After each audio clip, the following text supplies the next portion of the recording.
Hi again, Panther fans, and welcome to the Panther Insider Podcast, driven by Ford inside Georgia State basketball. This is Dave Cohen, radio voice of the Panthers. On this latest show, we're talking Georgia State basketball with head coach Jonas Hayes. We're going to recap the Panthers' recent road trip to Boone, North Carolina, and Statesboro, Georgia, where, interestingly enough, the number 17 figured prominently into both basketball games. Georgia State unfortunately dropped both games at Appalachian State and at Georgia Southern. Panthers about to head on the road again to Marshall and Coastal Carolina, 9-9 overall, 4-3 in Sun Belt Conference play. Georgia State will return to the GSU Convocation Center next week, featuring home games with Appalachian State and Troy, February 1st and 3rd. Basketball tickets available by calling the GSU Athletics Ticket Office 404-413-4020 or online at georgiastatesports.com.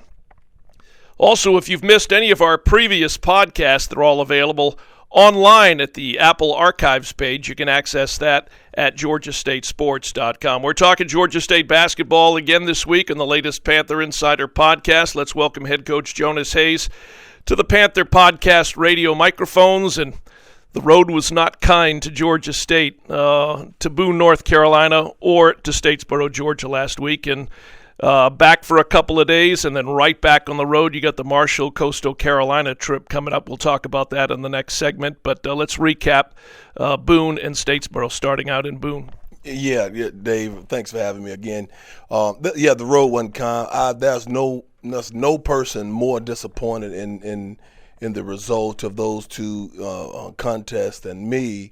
And I think especially on Saturday, we just got beat at every single turn, and that's not the team that I have come accustomed to seeing. Just from our effort level, our fight. It was abnormal, to say the least, and that's fueling my disappointment. But you know what? This week it provides an opportunity for us to get better, and I thought today's practice was really, really good, step in the right direction, getting back to where we all want to be. All right, recapping, Georgia State leaves Atlanta, heads to Boone, and about two-thirds of the way up into a driving snowstorm, which is not uncommon up in that area. But the final score is 76-68. Trailed by 9 at the half. Actually played a pretty good second half, outscoring the Mountaineers 38-37 in the second half alone. But the two things that stuck out, and I mentioned the number 17 playing a prominent role or prominent number on this trip. We had a tough time with their bigs. They scored 48 of their 76 points in the paint. And the number that I know that you weren't happy with, we gave up 17 offensive rebounds, which makes for a tough night. You give yourself absolutely no chance to compete when you're giving the opponent the opportunity to have that many looks at the bucket. And App State plays a physical style but deliberate style of offense. And to put yourself and strain your defense that much, you got a 25-second possession, then you give up an offensive rebound and you at least guarding for another 15 seconds. That's a 40-second defensive possession. This wears you down, and that's a part of their MO. They play physical brand, smash mouth basketball, and we just did not step up to the table. And that's the first time in quite a long time that we've been out rebounded, especially on our defensive end, that handedly. A few weeks ago, I don't remember the exact date, Appalachian State had Auburn at home and beat Auburn up there in Boone. Do you see what App State has done in putting that roster together as kind of a template for, let's just say the rest of the teams in the Sun Belt Conference moving forward in having bigs that can actually, for quote-unquote, play and make the kind of contributions that their bigs made in that ballgame? I think Coach Kearns, over the few years, 4 or 5 years he's been there, he's got a roster this year that I think plays as physical as he wants to play. But he has, like you said, they have front court guys that can move. And I like our guys, but they have that size that we couldn't contend with. And I would probably say that is kind of sort of a template that you could use. There's many different styles a coach can use. I think App State has found something that works for them. Yeah, and I'm not saying that they've reinvented the wheel by any means. What I'm saying is he has put together a roster that again, hosting Auburn at home and understanding that under normal circumstances, you go in and play, a Sunbelt goes in to play an SEC, and you played in the SEC, the size and the skill makes a big difference, and App State seems to have cut into that a little bit with that roster. Absolutely. I think he has a phenomenal roster. And if they're not the best team in our league, they're tied for the best. I was really impressed seeing them up close and in person for the first time. All right, well, from a App State defensive standpoint, they did a pretty good job denying open shots for Lucas Taylor and Tenari Lane, and I think Georgia Southern must have watched that game or watched that film. They tried to do the same, even though Lucas ended up getting 20 points in the ballgame. But Tenari and Lucas, our primary outside shooters, shot 8 for 28 in that one. Yeah, I tell you what, they did a phenomenal job. And we have to, obviously we worked on it a little bit at practice this morning of working harder to get our team shot. And going forward, I think offense is not going to be the greatest issue. Again, Dave, I'm gonna go back to the fact that we're going to have to guard better, more consistently, and that's where this year's team is going to find its secret sauce in defending. Anytime I've talked to you after a game and you have really been pleased with the defense, 10 out of 10 times we've won the ball game. Yeah, and the defense travels. And if you're committed to that end of the ball, that side of the ball, if you're committed, you're going to give yourselves a chance every single night. And the offense that we have more times than not is going to show up. And that's the anomaly of us not being able to make shots as frequently as we want. But we have got to get more consistent on the defensive end, and that's just a will to want to do it, a commitment to that side of the ball, and that's where we are. Was there anything that you took out of the App State game on a positive? And I say that because, again, our next home game is Appalachian State. I'll tell you what, they had 12 offensive rebounds the first half. They only followed that up in the second half with 5, and so that's why we made it a game. We were committed to the defensive end, and more possessions than not in the second half, we limited them to one shot. And, of course, they're a great team. They was able to get some balls in transitions. But I think just from just defending in the half court and finishing those possessions with a rebound, I thought we did much better in the second half. By the way, in my notes, I had noted that DeJuan Odom missed the final 7+ minutes. He had a cramp and was, helped off the floor. Same thing at Georgia Southern. He also sustained some sort of an injury. What's his status? His status is fine. Anytime you have one of your better players that's out for an extended period of time, especially in the gut of the game, it's going to have an impact. But I still think in that same vein, we do have strength in numbers. We've got to have other guys be able to step up. DeJuan is good to go. Again, we got to get this cramping situation under control that's impacted him in the last couple games. But he'll be good to go on the next time out. Before I move on and we recap Georgia Southern, kudos to Julian Mackey. You needed some outside scoring, and you brought him into the ball game. And I'm going to talk about Brendan Tucker too, because I think he's brought a tremendous spark in both of these most recent games, App State, Georgia Southern, off the bench. But Julian really came in and bang, bang, bang, hit 3 threes and really helped us close the gap when we were still making a run at him. He, like Tenari Lane, is a single man 9-0 run. Because he can just really put the ball in the hole, and he's finding his way. He's had some adversity here the first semester and some weeks of his time here at Georgia State. But he's a guy that I have unbelievable amount of confidence in. He has confidence in his ability. Again, we're working on the other side of the ball too with him, as we are all our guys. But I've been very pleased with how he's been able to stay consistent with his preparation, which will then allow him to have more success in the games.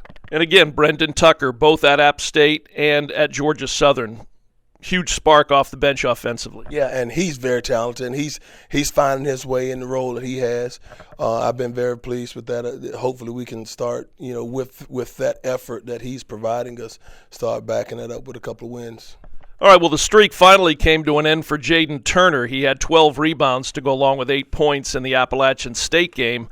That put it to 6 straight double-digit games, which is, I mean, that's a really nice stat. It came to an end in the Georgia Southern game. And I don't think there's reason to be alarmed for him. The sun is still going to get up in the east. It may have a cloud over it. You can't see it, but it's going to be some sunny days here with him and his productivity and what he does, and so. Yeah, Jaden is the least of my worries now in terms of the effort and the attention to detail and the commitment to that side of the ball. He'll be fine.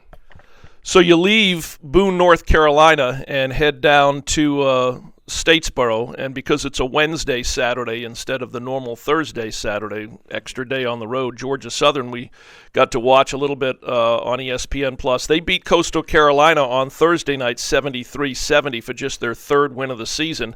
And so you got a couple of days to practice and get ready for a team that Georgia State had beaten 90-62 the previous Saturday. But it just goes to show you that these kids are not robots. They're not programmed. They're human beings. And what you get on Saturday this week, it just may not be there Saturday the next week. And it's like the tables turned a little bit by the time we got to Statesboro and played that game.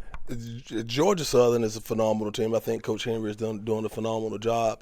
They are a different team down in Statesboro than anywhere else, and that's proof point. And we might as well have stayed on the bus. We didn't show up for that one, and that's the first time inexplicably that I felt like our guys just wasn't mentally there. And a little bit, I think they was resting on their laurels of what happened the week prior to. And I couldn't connect with them enough to understand, listen, that's a totally different scenario, what happened at our place in Atlanta and what the situation we get ready to walk into in Statesboro. And so, again, that's another learning curve for this group. And we get some growing pains for sure. But there's no one more frustrated with that result for two reasons. It's Georgia Southern, number one, but our response to that game was not where it needed to be. Well, Georgia Southern started the season, didn't win a game for, a little while. And I remember when we got to Hattiesburg, talking to the longtime radio voice at Southern Miss, because I think that was Georgia Southern's first win. And I said, John, his name is John Cox, been there like 46 years. I said, John, I mean, how did you guys go into Statesboro and lose to a winless team? And of course, we're reliving this now as we talk about it. He says, yeah, they just had a phenomenal night shooting, and they hit 15 threes. And they hit 17 against Georgia State. I sat there thinking, and I wish I could have picked up the phone and called him, and I said, now I understand what you were telling me the night we were in Hattiesburg.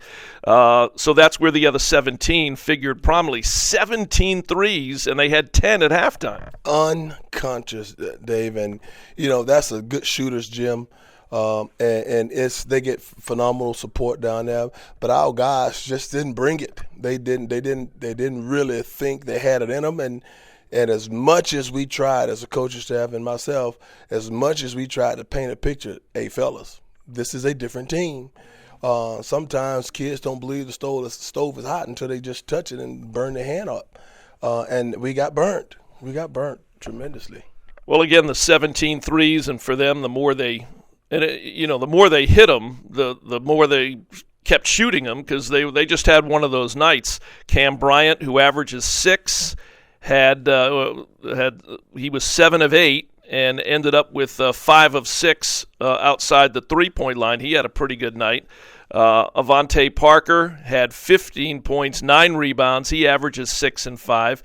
And Tyron Moore had 15. Of course, we knew what he could do. For Georgia State, Lucas Taylor had 20. Tenari Lane had 17. But again, I mentioned Cam Bryant, 7 of 8 from the floor, 5 of 6. He has 19 points, 2 rebounds. And Parker just missed a double-double by 1 rebound. I mean, these guys played well above the stats that they carried coming into that ballgame. But that's what this rivalry is about, though. And that's what I was telling those guys. I commended them for the fight that they bring. That's what this is about. And, for doggone sure, we'll be prepared. But that's what this game is about. It's fun. It's a fun atmosphere to be in. If you're wired right, and we'll get ourselves right. Yeah, that if you look up in the dictionary, throw out the records. It's a rivalry game. It's no different than when you were playing and you were playing Georgia Tech, Georgia, or Auburn, Alabama. In our world, Georgia State, Georgia Southern. This was a great example of the record means absolutely nothing. Yeah, I can tell you, I can go back to my senior year when I was playing, and Georgia Tech comes rolling into our place, and they number 3 in the country the year they played for a national championship. I don't know what the final score was, but I was one of those dudes that averaged 10 or 11. I ended up having 25 and 8, 25 and 10 or whatever it was, and we knocked off the number 3 team in the country. We was having a down year my senior year, but it goes completely out of the window when you have games that with that much emotion, you can be 0 for 100. It's a brand new slate. All right, well, Georgia State, Georgia Southern play twice in the span of 1 week, so if we see them again, it would have to be the Sun Belt Conference Tournament in early March down in Pensacola.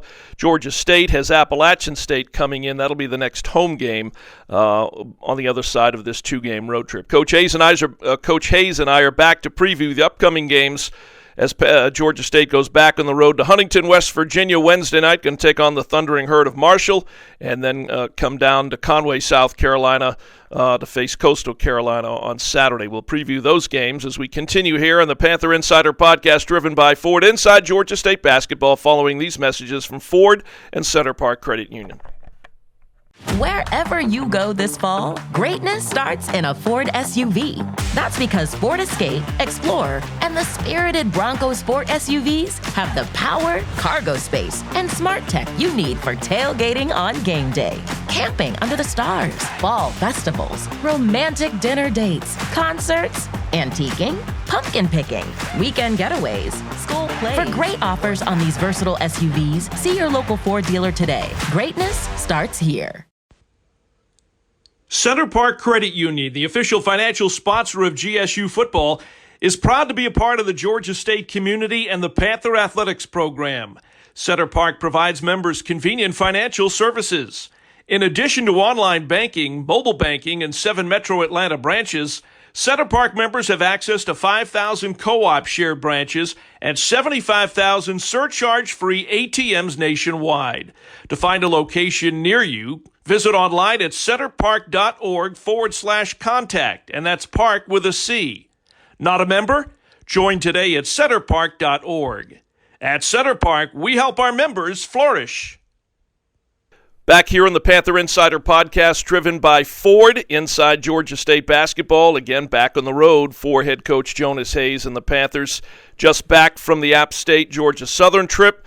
Bags stay packed, heading to Huntington, West Virginia to face Marshall on Wednesday night and Coastal Carolina Saturday afternoon in Conway. As we were talking earlier, normally we're Thursday, Saturday. The Wednesday, Saturday, you're right back on the road. You got to play again Wednesday night. It's a quick turnaround. Yeah, it's the dog days of our season, and it gives us an opportunity to kind of get right on the road. I think this team has found a way to be competitive and come out with a couple of road wins, and this week is no different.